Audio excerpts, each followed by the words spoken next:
Welcome back to the GSMC Dead Ball Sports Podcast, hosted by GSMC Sports Network. I'm your host, Nolan Jamber. Today, we got a pretty good lineup of things to talk about. We're starting off with the retirement of the greatest, possibly the greatest broadcaster of all time, Lee Corso. Then we're jumping to the NBA, talk about the play-in, how it's been so far, how the games went, and the games tonight. We'll talk about that all in that one segment. After that, we're jumping to the NFL. The draft is coming up. Talk about that. Then we're staying with the NFL. Talk about the Cleveland Browns, what they should do, what's going to happen over there. And then ending, going back to the NBA with Nico Harrison. We're talking about just Nico Harrison. Nico Harris, whatever you want to call him. Just talk about what he's been doing over there in Dallas. Yeah. Before we get into all that, though, tips and donations. Tips and donations are always greatly appreciated. By tipping and donating, it shows you guys care about the content that we are putting out, and we are putting out the best content that we possibly can. So by tipping and donating, it really means you guys do care. So if you really want to tip or donate to show your appreciation, if you're in the live stream, super chat and sticker are the best way to do that. And if you're not in the live stream, if you're watching on YouTube or listening, the links in the bio description also are the best way to do so.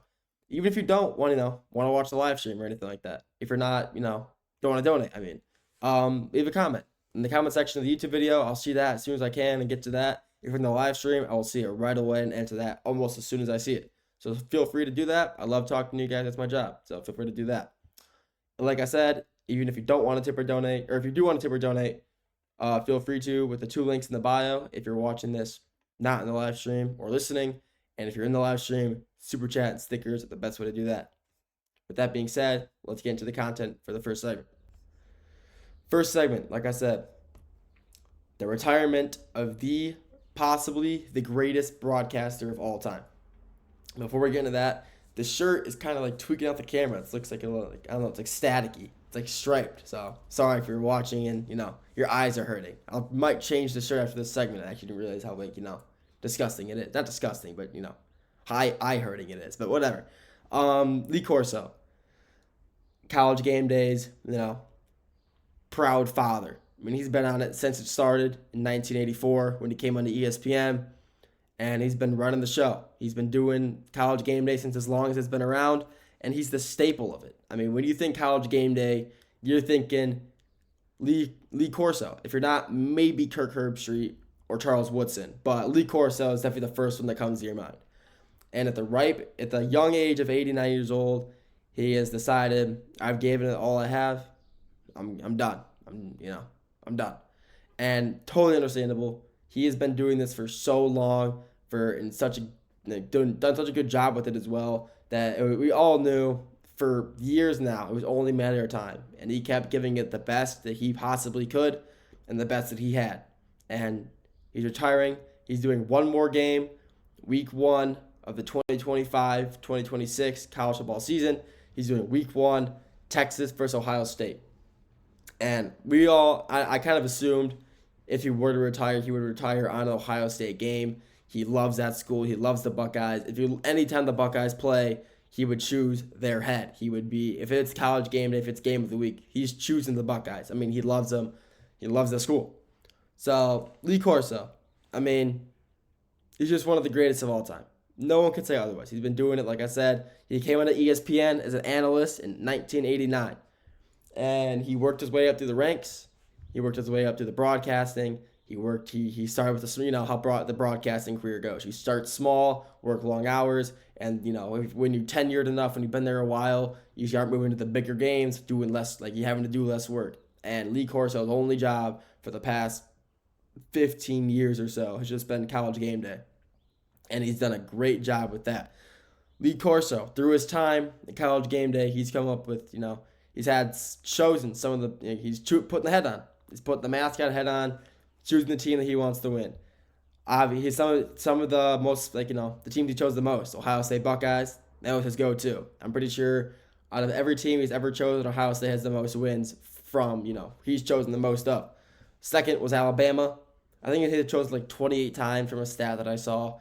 He had LSU and Florida in there a lot as well. Lee Corso was just one of the greatest. He's just one of the best on-camera guys ever. He was a great dude, had a lot of energy all the time.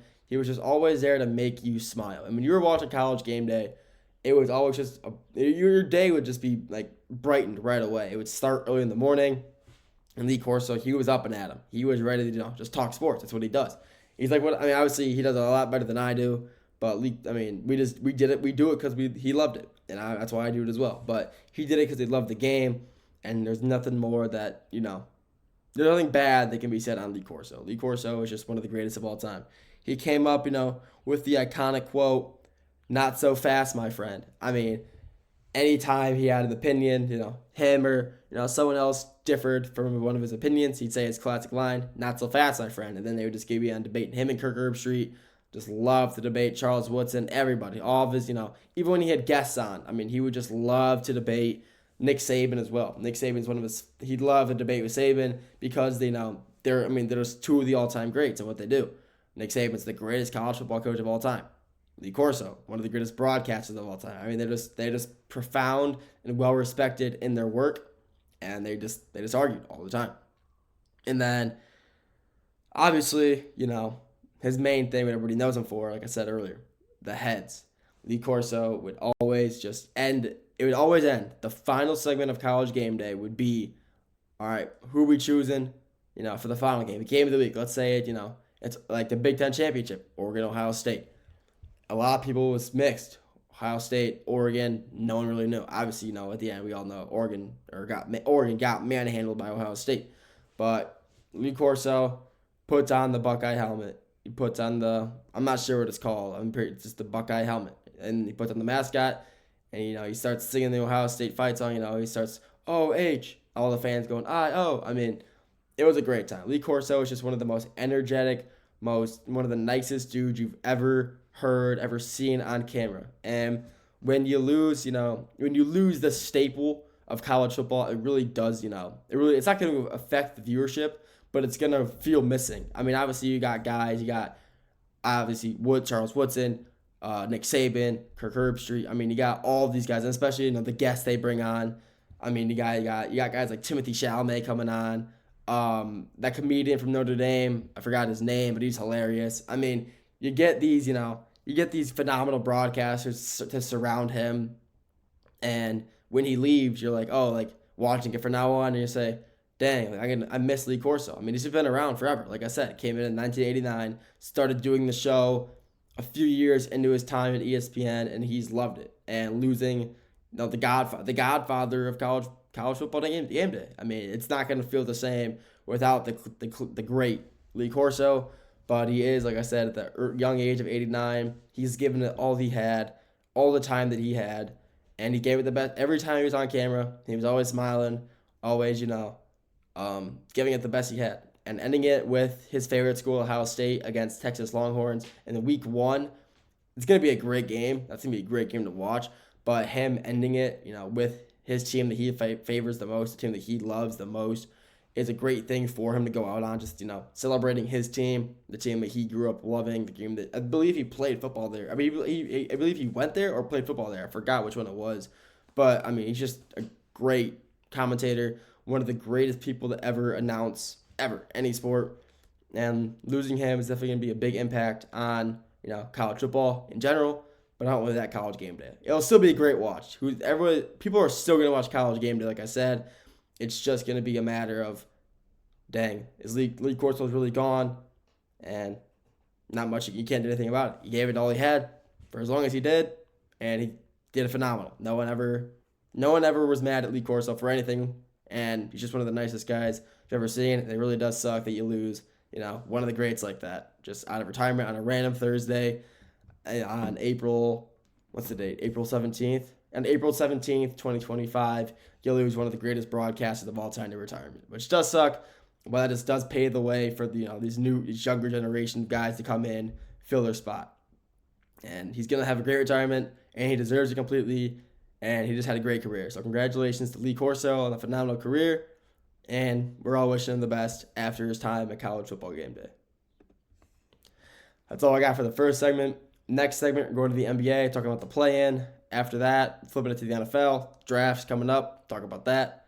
After that, we're going to the Cleveland Browns, staying with the NFL. What's going to happen with them? Who are they going to pick? Who are the best team options for them? And then after that, we're going back to the NBA, but we're talking GM, Nico Harrison.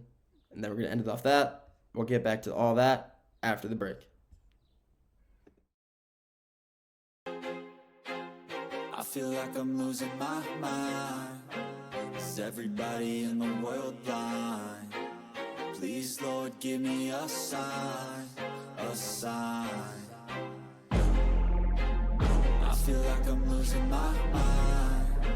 Is everybody in the world blind?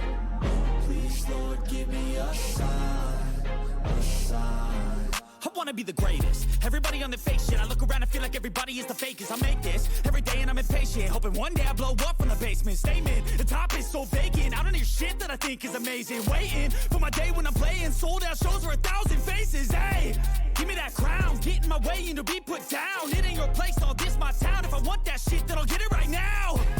I'm losing it, the noose it fits. I'm losing shit, a stupid myth. You choose to live or choose to dip. You choose to fight or lose your grip and lose a gift. I feel like I'm losing my mind. Is everybody in the world blind? Please, Lord, give me a sign, a sign. I feel like I'm losing my mind. Is everybody in the world blind? Welcome back to the GSMC Dead Ball Sports Podcast, hosted by GSMC Sports Network. I'm your host, Owen Jamber. As you can tell, if you're watching the live stream or video, I did not change my shirt. I'm sticking with it. You're going to have to deal with it. If it hurt in your eyes, I'm sorry. You're just going to have to listen tonight, I guess. Sorry. But first segment, talk about Lee Corso, his retirement from college football game day, losing one of the greats. This segment, the NBA play-in, talk about the games that's happened so far, and the games happening tonight and the rest of the play-in, see where these teams land.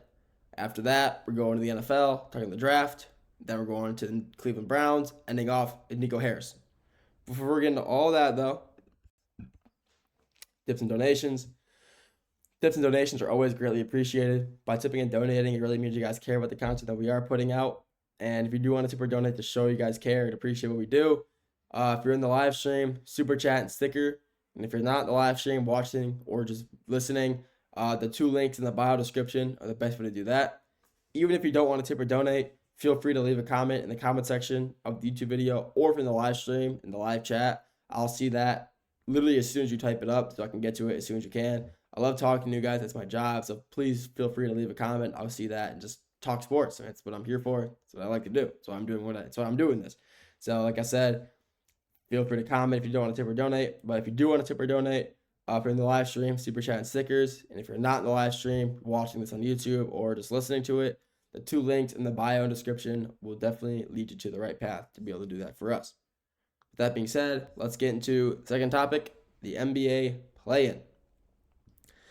The NBA play-in of the loser grounds last night, or the 9 and 10 games. Sorry, the 9 and 10 games happened last night. You got the Chicago Bulls, Miami Heat. Then you got the Dallas Mavericks, Sacramento Kings. And to keep it blankly, yeah, sure, we'll go with that word. They were both blowouts. I mean, they both weren't close for most of the games. Both games ended up just being, not really close. I mean, yeah, Dallas won by 14, 120 to 106, and then Miami won by 109 to 90, so a 19-point win. And we'll talk about them, just individually as a game. So we'll talk about the Eastern Conference first. We'll talk about the Bulls versus the Heat. I had said yesterday I had Miami Heat winning this game. Luckily, I was right. I said that no matter how good Josh Giddey's been playing since All-Star break, they're just not a good enough team to beat the Miami Heat. And I was right.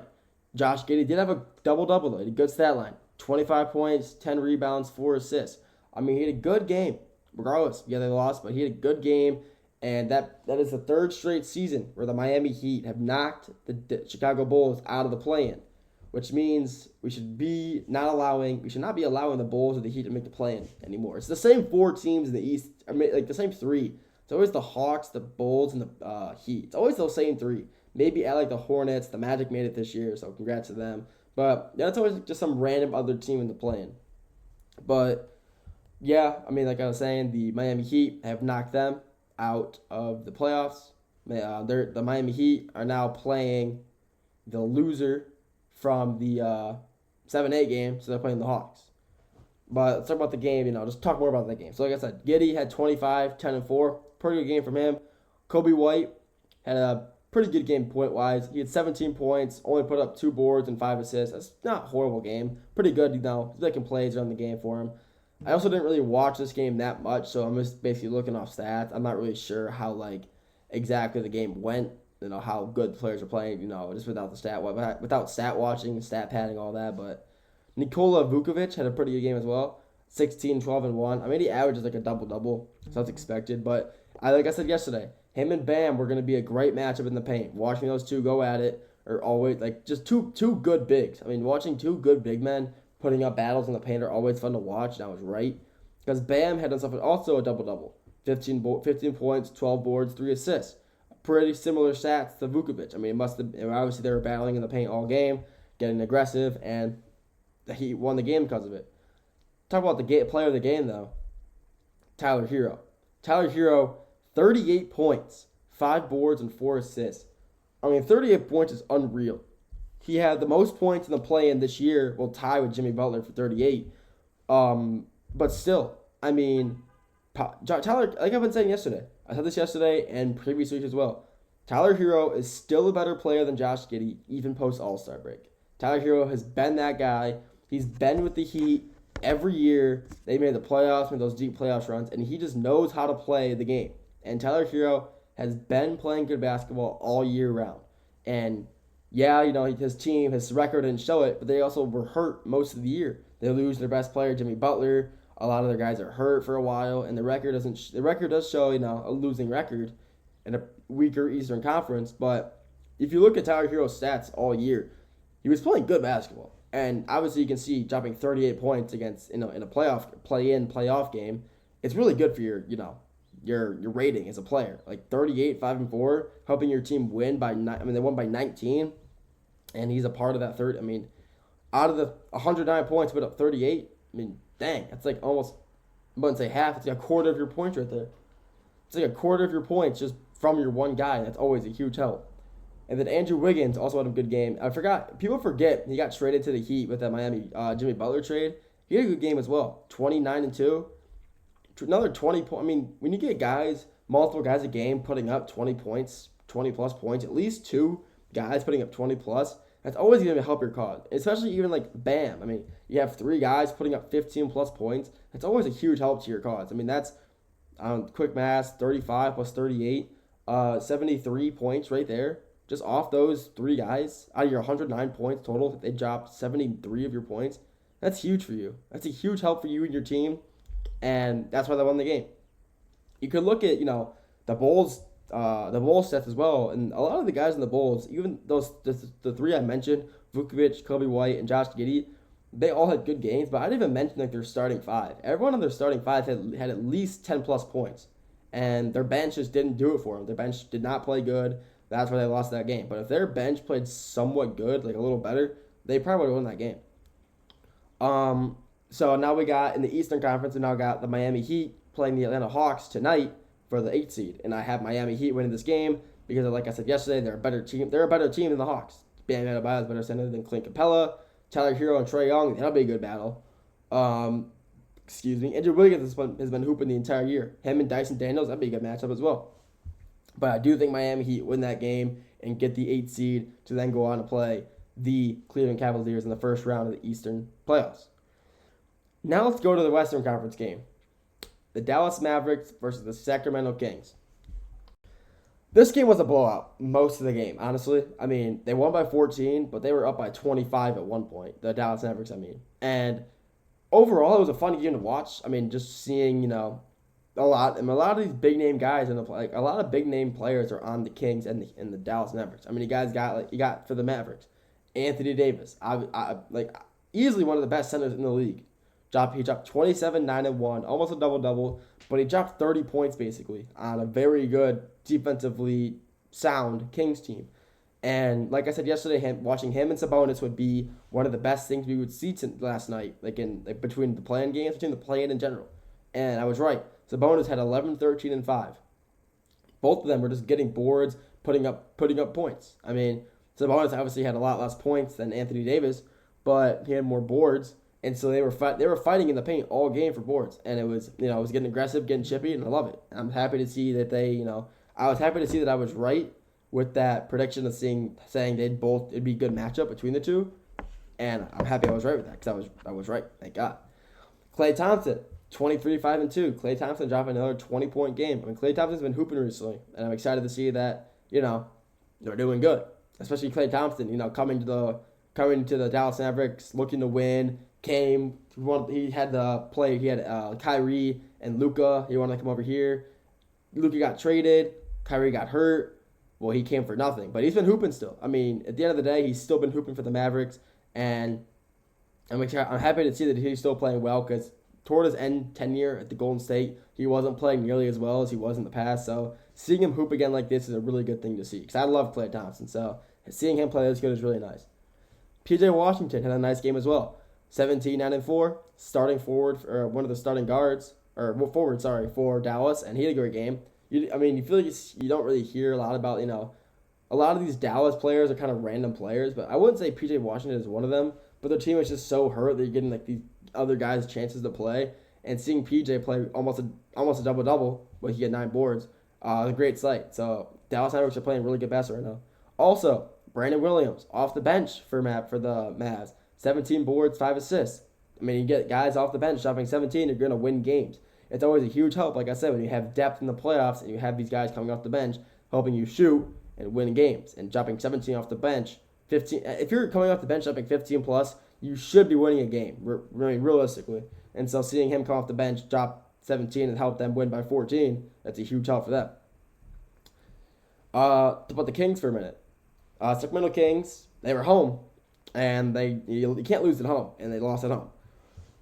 I wouldn't say it's the bench's fault, but I am going to say that. Because when you got DeMar DeRozan dropping 33, 7, and 2, Levine, 23 and 9, Sabonis, 11, 13, and 5, and you have, between all those guys right there, you got 66 points right there between the 3 of them alone, and you had 50 points between the other 12 guys in your roster. It's not a good look. No one else on the Kings scored more than 10 points, I believe, other than those 3. And their bench played bad. Keegan Murray did not play good. Ellis, one of the other guards on Sacramento, did not play good. I mean, the team overall just wasn't built for the play. They just don't really do well in the play-in, playoffs. They don't really make it far. But, you would think that with these trades they made in the offseason, getting Levine, or, the free agency, getting Levine, I mean, you think that helped them out a lot. It really didn't help them out as much as they thought it would. Hopefully next year they're going to come in and be better because, they got, the players not just, halfway through the season. Some of their best players, some of their starters, they have them for the full year. And having DeMar, Levine, Sabonis, Keegan Murray, that's going to be a good squad. I'm excited to see how they play next year. But that's not next year. That's right now. And they lost, which sucks. But next year they'll be a good team. Now I got Dallas versus Memphis tomorrow for the play-in, for the Western Conference to the 8 seed. And I have Dallas winning. I think Anthony Davis is a lot better player than Edie.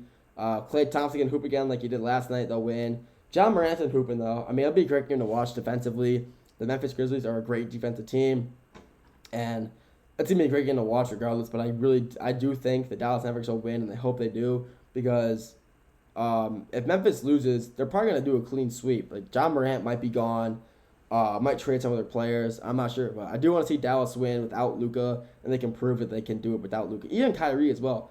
Kyrie and Anthony Davis healthy duo is going to be filthy next year.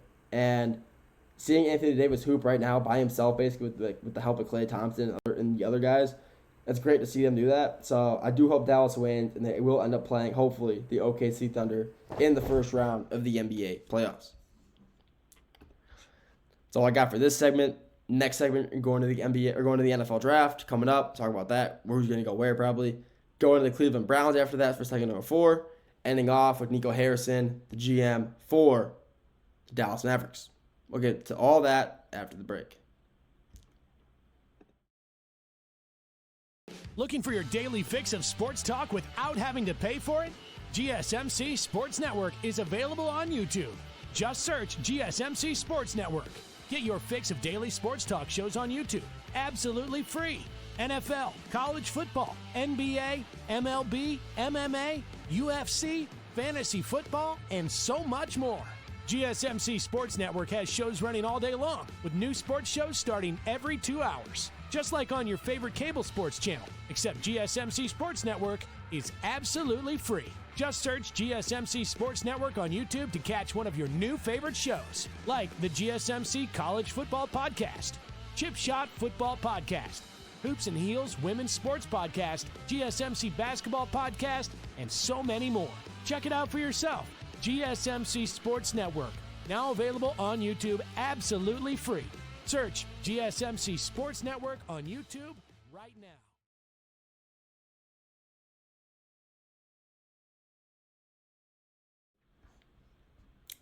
Welcome back to the GSMC Dead Ball Sports Podcast, hosted by GSMC Sports Network. I'm your host, Nolan Jambert. First two segments, we talk about Lee Corso retiring and the NBA play-in. This segment, we're kicking it over to the NFL draft coming up. They're kicking it like the NFL kickers kick the ball. Yeah, okay, I was stupid. Fourth segment, we're talking about the Browns. Ended off with Nico Harrison, the GM for the Dallas Mavericks. Okay, NFL draft. Let's talk about it. NFL draft next week. Green Bay. It's gonna be a good one. A lot of good names in this draft. A lot of the teams already know who they're gonna take. But with injuries, with maybe players' draft stock falling, you never know who's gonna go where. So I want to talk about who do I think is gonna go where, who's gonna pick who. Let's talk about that briefly. So we already have the first three players guaranteed to get drafted. Most likely, we already know the first three. And those three, obviously, Cam Ward, Abdul Carter, Travis Hunter. Cam Ward is already a Titan. I mean, he should already be in the practice facility wearing pads and with a jersey on. He already should. There's a clip of him yesterday. This was hilarious. Clip of him yesterday on Fortnite on Fortnite. And he's playing with, I forgot who, probably some friends or randoms, I don't know.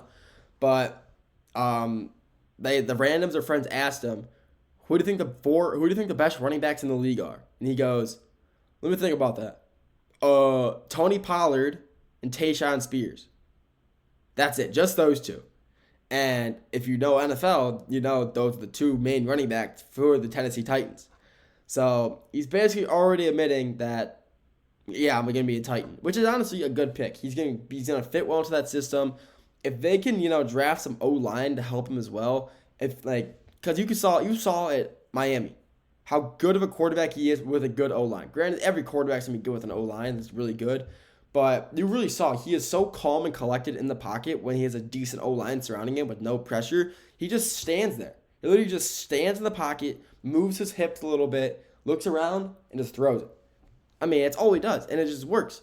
So if the Titans could build, maybe make some trades, maybe, draft some good O-line for him, the Titans are going to be really good this year. They're going to be a very good team with a good running back core, a good young QB. It's going to be very interesting to see how they pair him up. What they do for him, if they try to build around him, which they should, we'll have to wait and see. Then we got the 2 and 3 spots. 2, obviously, is for the Cleveland Browns, who had the second worst record in the NFL. The 3rd is for the New York Giants. Who's going to go where? Sorry, I got a little itch in my nose. So like I said, the 2 and the 3 spot, Browns and Giants. But then you got guys Abdul Carter and Travis Hunter. Abdul Carter, the best DN in the draft out of Penn State. Travis Hunter, Heisman winner, two-way player for Colorado. And both teams need either one of them because they both fit their systems perfectly well, just really well. You got, let's say the Browns draft Abdul Carter, him and Myles Garrett. The Myles Garrett, is on one side of the D-line, Abdul Carter the other. And having that paired up, having a Hall of Fame D-end, by the way, the D-end reached the fastest D-end to ever reach 100 sacks. And, a young, these Penn State guards or these Penn State D-ends come out of freaking natures. I mean, they're always amazing. And you get this, the Penn State, I don't know if you know this, if you're listening or watching, but the Penn State rule with number 11. You wear number 11, you're going to be good. I mean, that's just how it is. Like, the people who wear number 11, you don't get to choose it. and it's like passed down through the program. And when you get someone, you get guys like Saquon Barkley, he wore 11, he passed it down, and it's eventually made its way to Abdul Carter. And now they've got this like new rookie in Penn State wearing 11 already, and he's a tank. He's another DN, and he's a freaking nature. Oh my gosh, he's gonna be a problem. But get back to Abdul Carter. He's the best DN in the draft, and seeing him paired up with Myles Garrett would be scary for any O lineman, any O line in general. But then you got him, going to New York, him and Kayvon Thibodeau in the DN, and Sexy Dexter Lawrence. But that's a good D line. 3 guys, you get a three tech D line. You got Dex at the good nose, and then you got the 2 DNs and Kayvon and Abdul Carter. That's going to be a good O-line, or good D-line, and that's going to be an even scarier D-line than the Browns would have if they had Myles Garrett and Abdul Carter together. Maybe. That's up for debate. But then you got Travis Hunter, who is arguably the best athlete in the draft this year. Not the best player, the best athlete. You win the Heisman, only the best player in college football wins the Heisman. And, two-way player, putting up these insane numbers, both sides of the ball. He had statistically better stats on defense, and he's entering the draft, I believe. I'm not sure. He keeps changing it up, but I just keep hearing cornerback. And so he's probably going to stay, as a cornerback. And, if he's going to play both sides of the ball, though, he did say that if a team limits him to one side of the ball, he's just not going to play. He's going to sit out. So a team that needs him and wants him will play on both sides.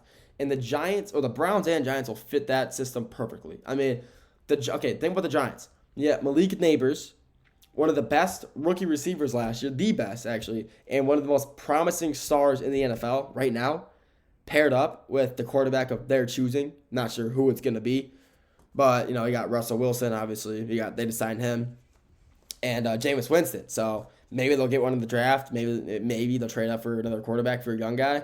But, imagine Jameis Winston or Russell Wilson just throwing it down to either Malik Neighbors or Travis Hunter on offense. That's filthy. And then you got the Cleveland Browns, who if they take Travis Hunter, he'll have paired up with Jerry Jeudy, who's a phenomenal receiver from last year. They have either vet Joe Flacco, who's back for the Browns, great signing for the Browns, by the way. Deshaun Watson, maybe we'll have to see with that. Or Kenny Pickett, basically Teddy Bridgewater. He loves his 2 gloves. It's Kenny 2 gloves now. We got Kenny 2 gloves over there. But, it's going to be very interesting to see who takes who. But I do think that the Browns will take Travis Hunter, and then the Giants will end up taking Abdul Carter. I think the Browns' situation is a better fit for Travis Hunter. And plus, if they do really want Shedeur, trade up for a quarterback, they'll trade up. If Shedeur doesn't fall within the first 8 picks, I think he drops, maybe first 10. Because if you look at the draft order, you have Titans, Browns, Giants. None of them need a quarterback. None of them need a quarterback. Then you got the Patriots, who have Drake May, Trevor Lawrence for the Jaguars. But then you get the Raiders. The Raiders do need a quarterback. And so he could fall there, but the Raiders are very heavily going to be for, the running back for Boise State. I forgot, Ashton Jeanty. They're heavily favored for Ashton Jeanty because they've taken him out to dinners. They've been practicing with him, and they're very, very heavily favored for Jeanty right now. Then you got the Jets. The Jets could use a quarterback as well. Maybe he'll go there. But, there's a lot of spots for, any young quarterback to go to. But I do think there's a lot of good quarterbacks in this draft. Obviously, Cam Ward is gone. Shedeur. I do like Kyle McCord. He's going to be a dog, I feel like. You got a lot of quarterbacks in this draft. You got 11 quarterbacks in this draft who are good enough to play anywhere. And I do believe the Browns, if they do like one that, hasn't been taken off the board yet, they will eventually go and make a play for one of them. Trade up. Maybe if some of them fall, they'll pick them up in the later second rounds or whatever their draft pick is. So, they can build around, hopefully Travis Hunter, get a young quarterback as well. Have 4 quarterbacks in the roster. The Browns do that a lot. I've noticed that last year. They had 4 quarterbacks in the roster last year. So we'll have to wait and see what they do with that. But I do think the Browns will end up taking Travis Hunter, and Abdul Carter will then go to New York. So we'll have to wait and see in a week what happens with that. But that's my opinion. That's what I think will happen. But then again, this is my opinion. We'll have to wait and see what happens, and we'll go from there, I guess. But I do think that they would definitely both fit the systems best. If he does, if Abdul Carter does get drafted first with Myles Garrett, like, with the pairing up him with the Browns and Myles Garrett, that'd be a filthy combo and a very, very filthy combo to have. That D line, the defense in Cleveland's really good. Their offense didn't win them games, or their defense didn't lose them games either. It's because their offense just couldn't, prevail. They couldn't, make plays when they needed them to, unfortunately. But that defense wasn't the problem. Their defense was playing good all year round. It's just a matter of their offense. But that's going to be a really good addition to their defense. And even if they, get Travis Hunter, put him at cornerback, they already got Denzel Ward as well. So that'd be a really good matchup with him and Denzel Ward on both sides. Let's say they're playing man or zone coverage, it doesn't matter. They're both fast. They're both pretty young still. Or obviously Travis is young, but Denzel Ward is a pretty young guy still. And he's playing very good. So either way, it'll work out for both teams. But I do think the Browns take Travis Hunter. And then the Giants take Abdul. And then everybody else is fair game after that. We'll see in a week what teams choose, who goes where. The draft is amazing. Seeing all these young stars get drafted, brought into a new league, new light, it's amazing. So in a week's time, we'll wait and see where they all go. That's all I got for this segment. Next segment, we're going to the Browns. We're staying with the Cleveland Browns, see what they do there. We already basically gave my opinions on that, but we'll talk about just the Browns. And then after that, we're going to Nico Harrison, the GM for the Dallas Mavericks. We'll get right back to all that after the break.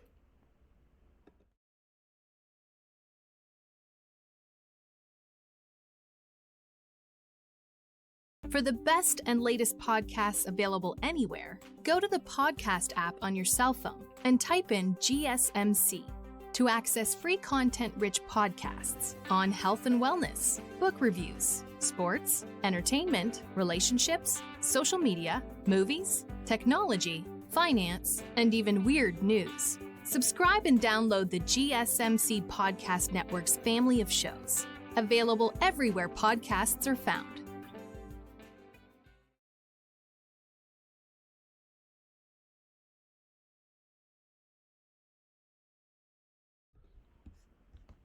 Welcome back to the GSMC Dead Ball Sports Podcast, hosted by GSMC Sports Network.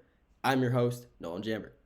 First three segments, NFL Draft, the Corso retiring, and the NBA play-in.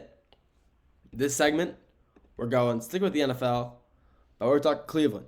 The Browns, just the Browns. A lot going on in Cleveland. There's always a lot going on in Cleveland, so let's talk about them. Hang on, let me get a sip of water. After that, we're going to Nico Harrison in Dallas, talking about the Mavericks. Before we see all that, get some water. Thirsty. That break isn't long enough. That break between 3 and 4 segments is a very short break, so I don't get enough time to drink water. But let's talk about the Browns. The Cleveland Browns are, in an interesting spot, having the draft either Abdul Carter or Travis Hunter. But through my last segment, I was talking about them, I said they're going to draft Travis Hunter. And I didn't want to say why, but I know why they're going to draft him, I think. And here's the reason why. Their GM, who is, what's his name again?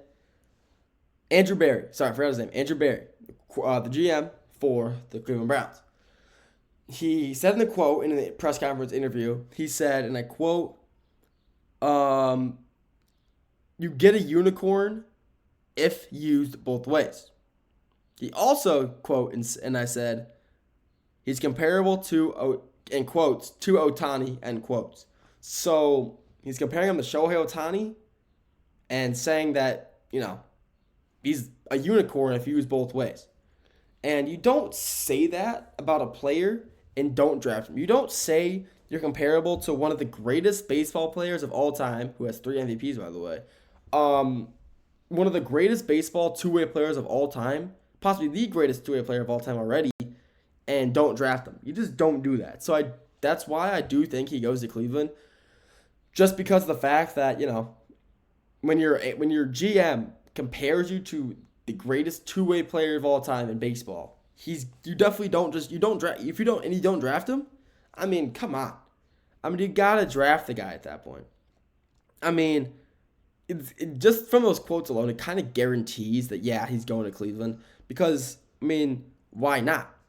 Like I said earlier, In the other segment, if you were here for that, or were listening to that, he is gonna fit that system phenomenal. He wants to play both ways, and he said in the interview or press conference, Travis Hunter said, if I get limited to both ways, one way, I'm not playing. I'm sitting out. He wants to play on both sides of the ball. Maybe not back to back. Maybe they'll play him back to back and give him a rest. Like don't play him on offense or defense for a possession and then put him back for another two possessions.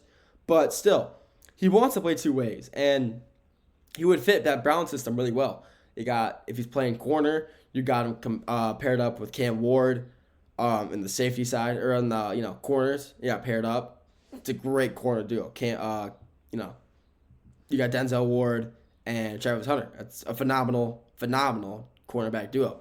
Receivers, you get paired up with Jerry Jeudy, who is one of the most, I wouldn't say he's definitely an underrated receiver. He didn't get a lot of recognition last year for how well he did with Cleveland with his time there. And he's back this year. He's back for, another stint with the Cleveland Browns. And with a whole new, hopefully a whole new season, people are healthy again. It's going to be very exciting to see how they do. They signed Joe Flacco again as their quarterback. When they had Joe Flacco, they were winning games. Joe Flacco is a great quarterback. There's no way it's not his last year here in the league. He's a phenomenal player, but his time has come. He's been in the league for so long, and there's no way he sticks around even longer. But maybe he does. Who knows? But then, they got, like I said, Joe Flacco, probably the best vet quarterback in the league right now. Maybe behind Aaron Rodgers. Yeah, we'll see. But then he got, Kenny Pickett, signed in from the Eagles. He got his ring, and he's out. And he went to Cleveland. And, he's a great young quarterback. He's got a lot of potential. He's only in his, third year, third year. Yeah, and he still has plenty of time to develop. Quarterbacks tend to last a while in the NFL. And, with him only being in his third year and being behind a vet like Joe Flacco, that's going to help his progress so much. And he's going to prosper into a good young quarterback when Joe Flacco inevitably retires or leaves Cleveland again. He's gonna be the one to go to. Then he got Deshaun Watson. Obviously, it's Deshaun Watson. He's been hurt. He got hurt again in the offseason. He's probably have to sit out the first few weeks of the year. But if he plays good, he's supposed to be playing, the reason the Browns signed him is because the way he played in Houston, and he was a phenomenal quarterback in Houston. He came to Cleveland, didn't play very good, at all. Got hurt, and then he came back, got hurt again. I mean, if Deshaun Watson can finally, he's finally be healthy, it's probably be his last injury, hopefully. He gets all the rust off finally after 2 years, 3 years. And, what he did at Houston was phenomenal. He was one of the best quarterbacks. He's probably the best quarterback in Houston Texans history. Obviously, they're a pretty new franchise, only coming into the early 2000s. He's the best quarterback their franchise has ever seen. And when he was healthy, you saw him play when he was healthy. He led them to the AFC divisional, lost to the Chiefs or lost to the Bills, blew that lead against the Chiefs another year. It was just horrible. But you can see how good he plays when he's healthy. And he's one of the best quarterbacks in the league when he's healthy. But if he comes back from injury, fully ready to play, ready to go, and he says, I'm ready to play, I'm ready, put me in, and he proves himself, this Cleveland Browns team will be very, very good. And with them, hopefully adding Travis Hunter and then trading up, maybe getting another, D-line and then receiver, who knows. This team is going to be a very, very good team. And especially if they don't, re-sign Nick Chubb, there's a lot of young running backs in the NFL, market right now. A lot of guys coming into the draft who are going to make a big name for themselves. One of those guys, obviously, you get Ashton Genty. He'll be gone. He obviously won't be there by the time, the Browns are up again. He'll be gone. He'll be probably the Raiders. You got a lot of other guys who could fall. You got Cam Scadaboo, phenomenal running back for ASU. Caleb Johnson out of Iowa. A sleeper, Khalil Mullings out of Michigan. Maybe even, Donovan Edwards out of Michigan. Travis Etienne's little brother out of Georgia. There's a lot of good players. A lot of good young running backs in the draft this year. And it's going to be very interesting to see what the Browns do, how they, handle all these guys coming in, what they want to do with them. It's going to be exciting. The Browns are going to be one of those teams this year that either going to be, it could be like another 2021 situation, 2021 situation where, they got Baker Mayfield and they won playoff games. They won one playoff game, but still, they beat the brakes off Ben Roethlisberger. And it's going to be one of those years where they come in with force, come in and dominate, or they're going to end up, just being a bad team again and rebuild and tanking for next year again, which I really hope is not the case, because I do, even though I'm born and raised Detroit Lions fan, always and forever, I do enjoy watching the Browns. I've always enjoyed watching them since, Baker Mayfield got there. That's when I started watching them and, actually caring for the team, hoping they do well. But with him gone, I still enjoy watching the Browns. I don't really, enjoy watching the Browns, but I did watching Jameis Winston last year. Who didn't? But watching them lose always sucked. But the team in general is a fun team to watch, and with all the these guys coming in, Travis Hunter's hopefully going to be a Brown. I could definitely, there's no way he's not after what the GM said. But it's gonna be very interesting to see how this organization reacts, what they do, who they draft, all that stuff. So at the end of the day, like I said last segment, it's all gonna come down to next week in Green Bay, second overall pick. Hopefully Travis Hunter. After that, it's up to the organization. See what they got. That's all I got for this segment. Next and final segment, we're going Nico Harris, the GM for Dallas Mavericks. Talk about him after the break.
Welcome back to the GSMC Double Sports Podcast, hosted by GSMC Sports Network.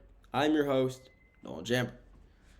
Every segment prior, we are talking NBA, the play-in, NFL Draft, Cleveland Browns, and started off with Lee Corso and his retiring from College Game Day. This final segment, we're talking NBA again, but we're not talking players. We're talking GM Nico Harrison. I guarantee you, unless you're a Dallas Mavericks fan, you had no idea who this guy was before the trade. I didn't know who he was either. I don't care for the Dallas Mavericks GM organization. I don't really care for him. But until the trade, you know what I'm talking about. The most devastating, the worst trade in possibly sports history. Possibly. It's up there for sure. It definitely is up there. Definitely top 3, if not number 1. Before the trade, you had no idea who he was. After the trade, he was public enemy number 1. He's definitely not a very liked person in Dallas anymore. Definitely shouldn't, how do I say this? I'm not really going to say that. But, he's made a questionable decision. Trading possibly one of the best players in the NBA. He did trade for top 3 player in the NBA for aging Anthony Davis. And his reasoning, defense. Okay, that's fair. But the thing is, if it was like, the Lakers, Rob Pelinka, maybe, requesting the trade, yeah, maybe I can see differently. But Nico Harris, he's the one who requested the trade. He said, hey, we'll trade you guys Luka Doncic because His defense isn't good, even though it's not that bad, and he's fat. For an aging Anthony Davis and Max Christie, who by the way are both really good, but like the trade is still to this day baffles me. I will never understand why you will just trade your second best player in franchise history. I still have Dirk ahead of him just because he won a championship with them. If Luka won a championship, I would have Luka over Dirk, but just Dirk has that championship for him, so I had to put Dirk above Luka. But still, you trade the second best player in your franchise history, and he's only, like 25, 26 years old. Trading him that young for two guys who are both good, but nowhere near the Luka level, because defense wins championships. That's just absurd to me. That trade is absolutely unreal to me to this day. AD isn't playing good basketball though. When he's healthy, he plays great basketball. He's dropping 20 plus points a night, high teens, 20 plus, getting like 9 plus boards a night as well. So he's not a bad player whatsoever. It's the fact that they were willing to trade Luka, and that trade is still just absolutely mind-boggling to me still to this day. And one thing that has happened, since the trades, because it happened in February, I believe it was like February. It is now mid-April, and he just thinks he's safe. I don't mean from threats. I mean obviously I hope he doesn't receive threats. Obviously he's just a job at the end of the day. But I mean from getting fired. He sits, he stands in the tunnel. He's sitting in the bleachers, in the stands, not in the, the owners, the GM booth or whatever. And he thinks he's getting all cozied up. And he thinks that since the upper management, because the upper management, they have to, accept the trade. It can't just be he proposes it and it goes through. They have to, sign off, agree with it. And he thinks that just because they did that, he's safe from being fired. And that's just absolutely not true.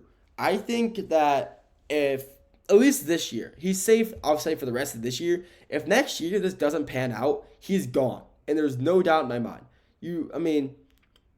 He said defense wins championships and he wants to win now. You were in the you were in the championship last year with Luka. He carried you guys through the playoffs with Kyrie to the NBA championship. Yeah, you lost to the Boston Celtics, and I believe it was 5 or 6. But still, you don't trade Luka because he's quote-unquote fat when he was 250, 240? He lost that weight so fast in LA. Just get him on a plan. All you had to do was put him on a meal plan, a workout routine, and he would have lost that weight within a month. He would have lost the weight you needed him to lose within a month or so. And it still just is insane to me that he made that trade. That trade still baffles me to this day, but you can't undo it now. And, there was, I originally thought when I saw that it was a joke. It was a prank, someone's when I saw that tweet from Shams, I thought it was a prank. I thought someone stole his phone. No one stole his phone. No one hacked his account. It was legit. And it's just really insane that he still made that trade. But go back to, him being safe or whatever. I don't think he is. I think if he doesn't do good next year, at least make the play, not the play in, he needs to make the playoffs to be secure. But, he's sitting in the bleachers in the tunnel and he's getting booed or whatever. And he just thinks that people are going to look over the fact that he traded Luka Doncic. No one's looking over that. No one is going out of their way to look over the fact that you traded your franchise second greatest player ever 2 months ago. No one's going to forget that for a while. That trade will never be forgotten. That will be a forever remembered trade. And I don't think the Dallas Mavericks will ever accept the fact that he's gone until not only he retires, but he literally passes away. Until he literally dies, I do not think the Dallas Mavericks fans, especially people who are still alive right now to see the trade happen, and the fans who are currently live watching the Mavericks, are going to forget about that trade and forget about what Nico Harris did to the Mavericks. I do think that if the Mavericks end up winning a championship within the next 2 or 3 seasons with Kyrie and AD at the helm, I do think people will end up forgiving him. But if they don't win a championship within the next few seasons, I do believe that he will forever be remembered as the GM who ruined a franchise. He ruined the franchise that Mark Cuban spent 30 plus years building for him to ruin in 30 days. And that is just a fact. I mean, I'm not saying that, as a Dallas fan. I'm saying that as an NBA fan. As a fan of the NBA, he did an unimagined, he committed a tragedy. He committed atrocities by making that trade. I mean, what the fans thought of that originally, they protested the games. They weren't going to games. The Dallas Mavericks lost a lot of money. They lost billions or high millions, like high millions, like $800 million, like a lot of money from Luka being traded. They lost endorsement deals. They lost endorsement deals. I mean, it really is just horrible what he did. Yeah, he wants to win now, which is fine. But like I said, you were winning last year. You don't go to the NBA Finals through luck. You made it. You made it through a very competitive Western Conference last year to face the Boston Celtics in the East. So yeah, I mean, the trade by itself is just absolutely insane still. I mean, like I said, if he doesn't win a championship in the next year or 2 seasons, he will be fired, and he should never be allowed to work for another sports organization ever again, just because of that one trade. But if he does win, people will still hate on him for making that trade. Because I do think if Luka was still here, they'd be in the playoffs, not play in. They were playing great basketball with him there. They were like 5-6 games above 500, like in the 5 seed in the West, and they traded him and they dropped to the play in the 10 spot. But I mean, you just don't trade Luka, man. Still crazy to me to this day. But yeah, like I said, if they do win a championship in the next 2 or 3 seasons, 1, 2, 3 seasons, now they definitely won't win it this year. There's no way. If they make it to the finals and win, I'll be astonished. But if they win it in the next 2 to 3 seasons, I think people will end up forgiving him more than what they had. They'll forgive him, but not fully. But we'll have to wait and see in those 2-3 years if he inevitably does. Who knows? If he gets fired, him getting fired is a lot more probable right now than him winning a championship. But at the end of the day, we'll have to wait and see what happens. Only time will tell. Thank you for tuning in to the GSMC Dead Ball Sports Podcast, hosted by GSMC Sports Network. Your continuous support really means the world, so feel free to like, comment, and share. It really means a lot by sharing and, hopefully sharing this with your friends, family, to help them, listen to us. It really means a lot, so please do so. If you want to stay up to date with all things GSMC, feel free to follow us on our social medias, Instagram, Snapchat, X/Twitter, Facebook, any social media, we're on it. So feel free to look us up, follow us on there, stay up to date with all things GSMC. And thank you for tuning in. Have a great rest of your day, and I'll see you all very, very soon. Have a good one.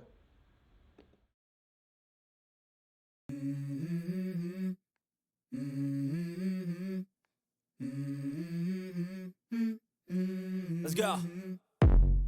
I wake up to a little bit of drool on my pillow, feel like it's gonna be a bad day. Yeah, I'm tired of shit, and the coffee ain't hit yet, damn, ain't that great.